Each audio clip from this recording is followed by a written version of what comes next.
Hi, I'm Paul. I'm 25 years old. I'm a game designer and a game developer, and I'm working in France currently on a personal project named Fairy Tell Me. I work at Ubisoft. I won Imagine Cup. I have several things I have achieved, but that's only the beginning.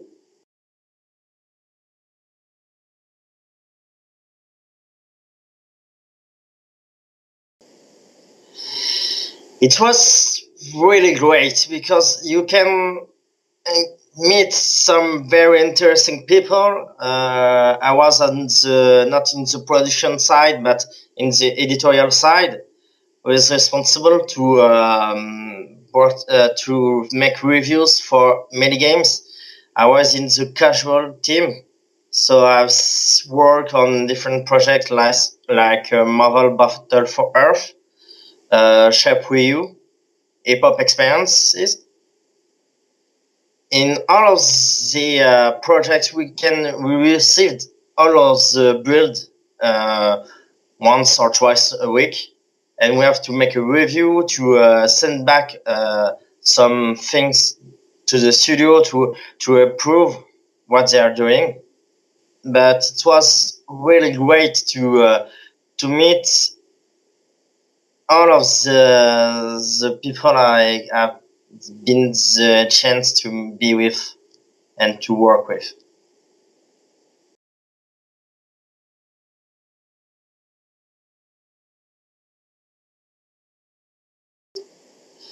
Like I talked about, I was in the casual team in the editorial side of Ubisoft at the headquarters. So my role as a game designer was to analyze what in the different builds of the game that we were making a review was great and not great. So I've seen many things that didn't work in or make some improvements. There were always been things that people that the studio can improve in their game. I also make some concepts of a gameplay part of a game. It was on the launch of the Wii U, the only one sports from Ubisoft. I don't know. I didn't remember the name of the game, but there was a tennis part where they were working on, and they didn't make something great and to use with the gamepad. So I imagine you can have on the on the Wiimote, the tennis racket, and on the gamepad, a matching service that can send a ball to different parts of the field. And that was a part of my work experience at Ubisoft.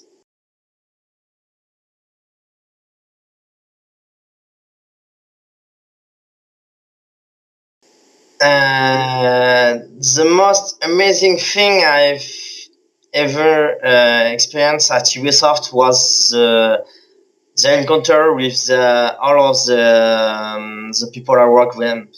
It's not the game that are incredible, but also the people that make them. I've been able to meet the current game director of the last Assassin's Creed. It was the game designer that recruited me for the internship. And when I saw on the credits with when I finished Assassins, I see, oh, Mark Albini. Oh, what surprise! That was you can meet amazing people with that sort of company. So that was my wow. I've met him. I work with him, and that's awesome.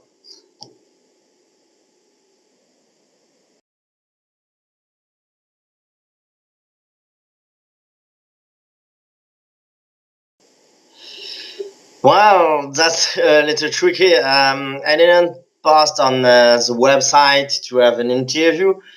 It was because of the Imagine Cup, in fact. I was a member of the jury during the mobile game competition, was part of Ubisoft. He gave me his card and say, "Write me on email. I will find something if you want."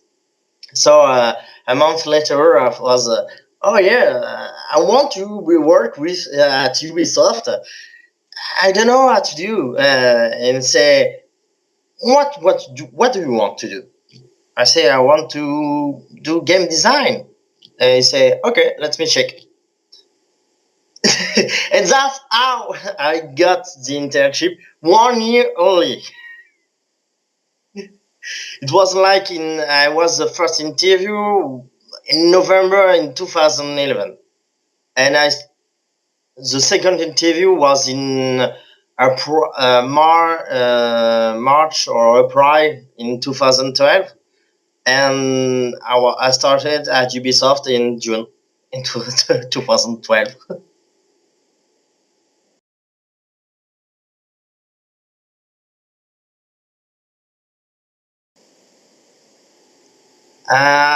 It was a simple puzzle game. So you have to transform a particle through that's represented the clean energy, like electricity, like solar energy. You have to transform them into another energy. There was about 7 type of energy, and you have to solve the puzzle by bringing the right energy to the end of the level.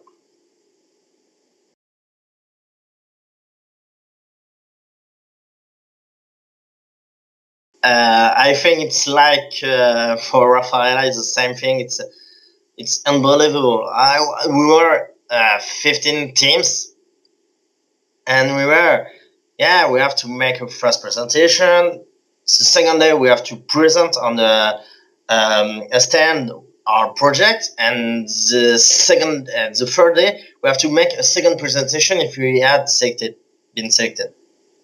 It was very harsh to work because between the first and the second presentation, you have to work on the presentation and improve it. And the second presentation is not only between the team and the jury. You have really about 2,000, not 2,000, 200 people that are looking at you when you are making your presentation. You are not behind a table, you are on the scene. those whoa. That's completely different that you can make in school. You don't have to experience many often that kind of thing. That's the event, and when they are bringing the winner, third one, second one, and about us, we were three in the last three. We are two French team. So first US. Okay. So that means that the two teams, the first and second, are friends. Second, not my team. Ah.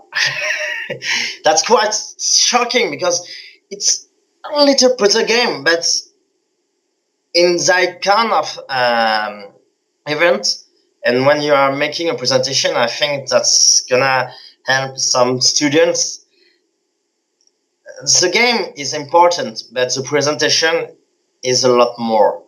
If you can impress the people you are talking to, they will see your game in a different view. That's if you go, this is my game. Oh, it's an amazing game. That's totally two things different.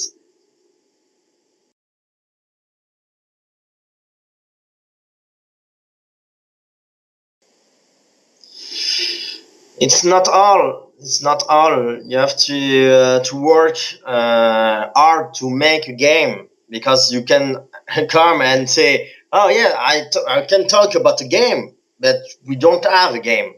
That's not making sense.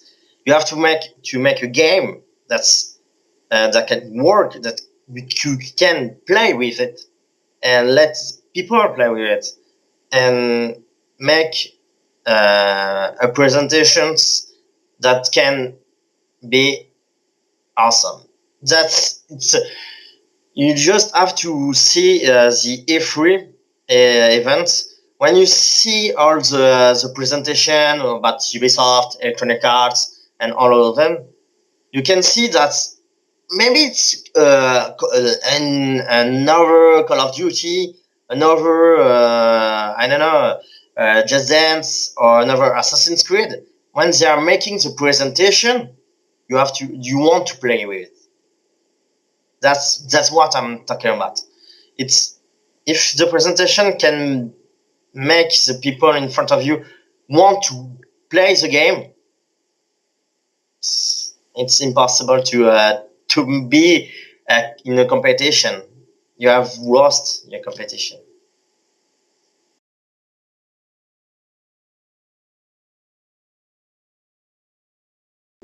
And I want to say that English is important, but as I have experienced in 2011, it was in New York, in United States. The third team was United States. The French won before them. So, and I don't think we had some amazing talent to speak English, but we were less stressed than them, and we have more to show, more to want to share with it. That's why.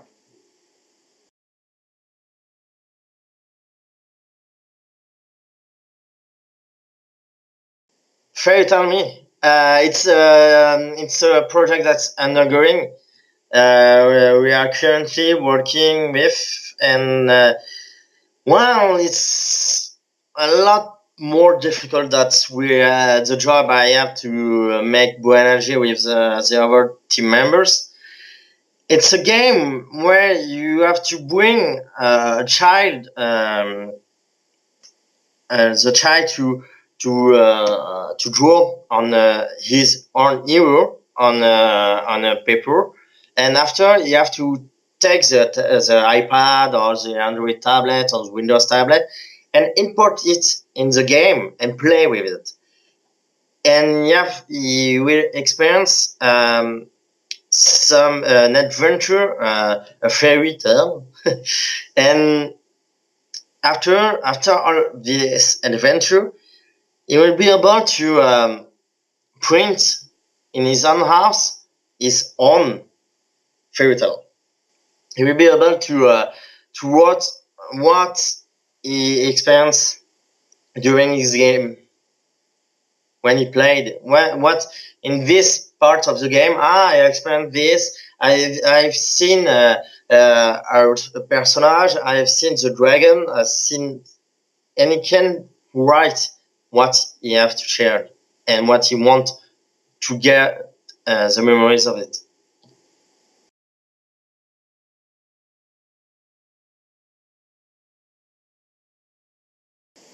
No, it's an independent project. I just finished my school. It was only 1 year. It was a specialized master in video games, and during that was a project that we have started during this formation with three other members, and we are currently working to commercialize it in English and in French, and we didn't find any editor that want to say, "Hey, that's cool.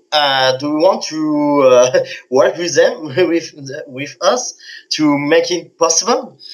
We don't have this chance.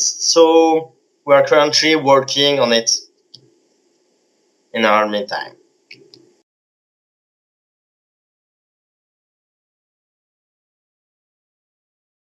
Uh, if you have to compare between a project that you have in a studio or in a big company like Ubisoft or whatever. Developing an indie game is quite difficult because you don't have someone behind you that can say, "Hey, you're making a mistake here."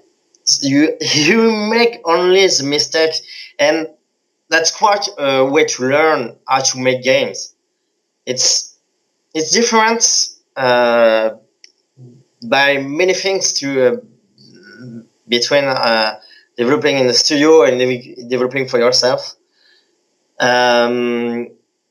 Well, yes, the first one was to well, if you are going to make a mistake, you don't have someone behind you that can say, "Oh, stop, stop, stop, that's wrong." You don't have someone like this.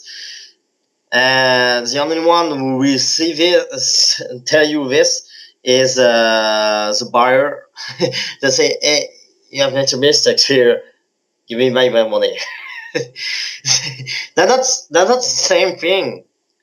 And besides that, when you are working alone in developing this project, besides making a wrong choice in the way to develop, you don't have many resources and many money to buy resources like getting the last Visual Studio, paying an iOS license, but well, it's $100 a year. So well, yeah, you can buy it, but have one server. Many things are not possible when you are working on in games, and that's a way to learn how to make little things and bring some many better things in a little box.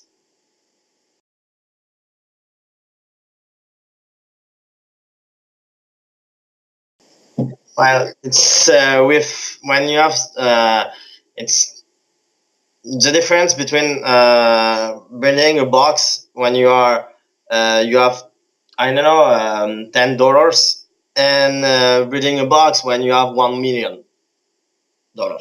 That's quite different. The size of the box is quite different, and that's the same thing when you are working on the project. When you are making using your own money to build it, and using a company like well, you have Ubisoft, but little less important. They have more hundred or thousands of dollars that can put in an idea. You have to see a Kickstarter, for example. There are many projects that are awesome, but they have to get money to make it. And you can see, if you have this kind of this much money, we can make a game. This kind of money, we can make a better game, and this will be awesome. That's all the things you have to think when you are going to make a choice if you want to build a indie game or build a game in a company.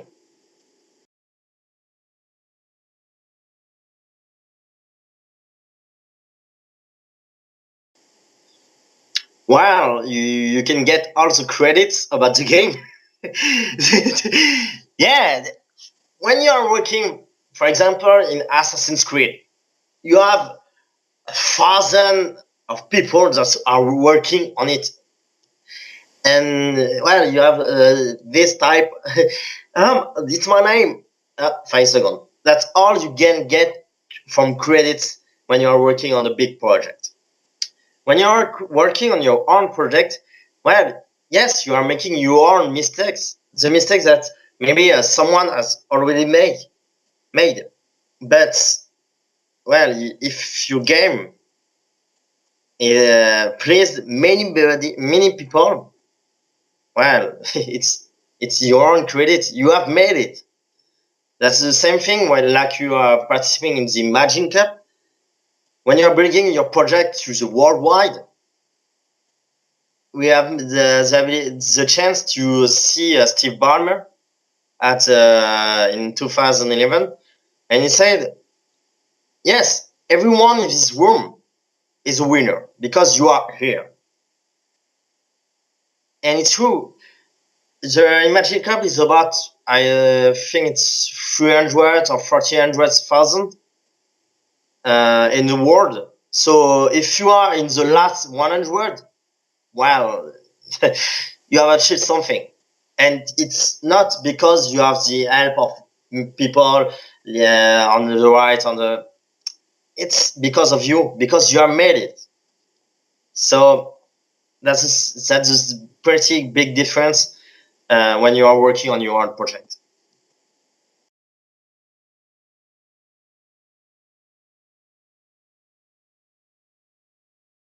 I can say that the market is pretty harsh because on the game design field, in this particular, in a junior post, you have to compete with senior because there is not many jobs. In yes, we have a great people that are working for you, for the French people on Ubisoft and many other inventors, but the reality is that the market in France is pretty harsh. I think nowadays the market where there is a lot of space and many offers is the Canadian market. It's the best place to work, I think. So, I think when you are looking at the market in France, yes, there are big companies, Ubisoft, Electronic Arts, Nintendo. Well, I don't have the production side in France. But when you're looking at the Canadian side, you have all the company. All the big company are in Montreal, Vancouver, Toronto, all of them. You can see Blizzard, Ubisoft, Electronic Arts, Microsoft. And there are many big company that are have the place in Canada.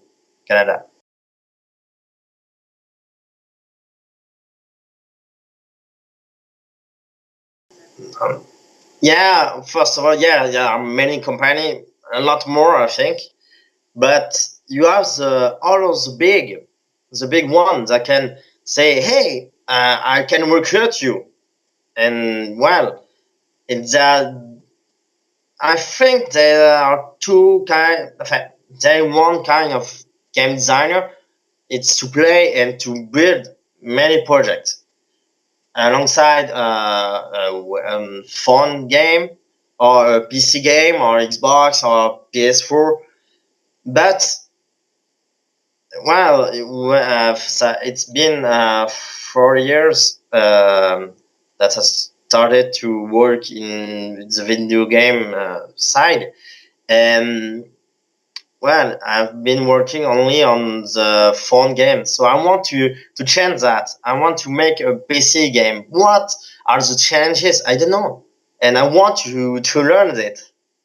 But well, in France, you have a little chance to work in the production side of a big uh, project, but not really much.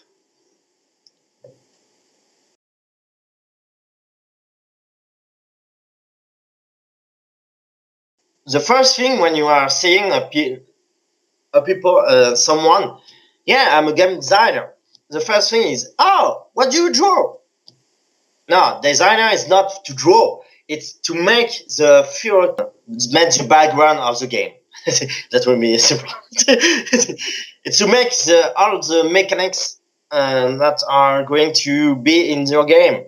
And I don't think there is a lot of difference between a phone game and a PC game. There's just a lot of more gameplay and mechanics. That's the only difference. But when you are seeing them, oh, I'm game designer. When you are making sure that designer, they understand that designer is not to grow. Well, now you have to show them what it is to be a game designer. Be a game designer is to play a lot. You have to play a lot to make a game designer, because nowadays I think it's about, on iPhone, for example, there is about 100 games that are released each day about, or it was application, but kind of, we have many games that come every day, and to learn not to make some mistakes, you have to play a game. Even if it's not beautiful, even if there's bug inside, well, you have to play it, because learning how they made it, and what are the bugs, and how do you think it will be if you create this. That's the first part of the job of the game designer. The second one is to be creative. First of all, when you are making a game, well, when it was I don't know, I don't remember the name of the game. It was where is it? Well, yes, all of these are games. Not this side. All of these are games that I've played with. It was Flappy Bird. I want to talk about Flappy Bird. Flappy Bird is, well, a junk. It's purely bad.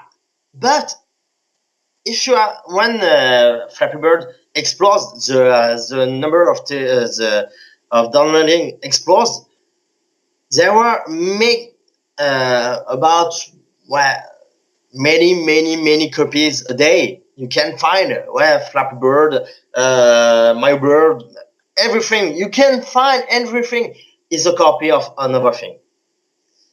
And in fact, the Flappy Bird was very bad. But how was it bad? What were the mechanics that are failed? What was them? That was the second part of the game designer, is to see when the application is innovative. Creative is to make something new, something that not a lot of people are think about. When you are seeing Flappy Bird and all the copies, well, the people who made them are not creative. They are just copying a game. That's not interesting. But when you are seeing like Jetpack Joyride, that's an endless runner, it was creative in its own way, like Temple Run. They are both endless runner, but they are bringing some different kind of views to the players. One is in 3D, the other is in 2D, and you have to see what are the changes to run the far possible. I think the last part of the game design is to believe in himself. The game designer has to believe in himself, because when you're making something new, nowadays there are not a lot of people that are believing in something new. A new idea is a little risky for a company. So when you see Electronic Arts, what was the last innovative game that they made? And you can count it. There is not a lot. Nintendo, when was the last one? Ubisoft. I think Ubisoft is in the big company, and I don't say that because I'm French. And Ubisoft is French. That are bringing something new to the video game industry, because of Child of Light, a little game on the PlayStation Network. I think it was on the Xbox Live, or right? A Child of Light, a 2D game with awesome graphics, and the last one was Valiant Art, something that you don't see often, and they are bringing it. It's a big company that's bringing something new. That's pretty rare. So yeah, innovation is scary for them, for the big company. I don't talk about Blizzard. Blizzard don't have made many different franchises. You have Diablo, World of Warcraft, kind of the same. Heroes of the Storm, StarCraft. Not many licenses. So yeah, if you want to be a good game designer, you have to believe in yourself, because if you don't, the company don't believe in you, will not believe in you. It's because you are bringing in yourself that you can say, when you are bringing a new idea and they say no, you can say, hey, it's a pretty good one.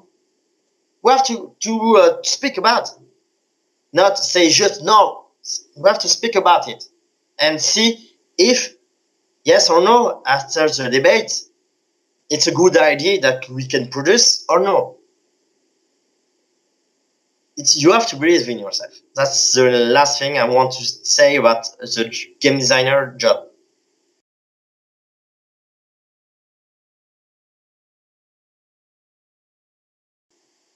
We had the possibility to talk with some amazing people, and we had the chance in 2011 to see the first product of Windows 8. We were the first one to say, hey, Windows 8, and get it's over there. The first prototype of the Windows tablet, and it's still working out. And it was awesome because, first of all, you can add some goodies, but besides that, you can encounter some amazing people that are working directly at Corp. That's not something you can meet. You can meet all of them in the street, like, oh, it's a Bremer. How are you? No, we didn't meet him, but that's kind of the reflection you can make the difference when you see an event like the Build, when there is only expert for each country, the big one, the big company in each country can say, okay, you want to go to the grid? Okay. I think the fees for just the tickets to be in the build was around $2,000. So not many people can go there, but we had the chance to first go there, but to meet amazing people. Microsoft Build event was awesome because of the people we have the chance to encounter and the people we have the chance to discuss with, and also the goodies, like this one. So that's all for me. And you can contact me via the mail or LinkedIn. You have just to search my name. If you have any questions, don't hesitate. And for the people that are looking to the game design job, the three things that I've talked about it. First one, make mistake. You are going to make mistakes, so make mistakes. The second one is to be creative, and the third one is to be sure of yourself. So that's all for me. See you soon.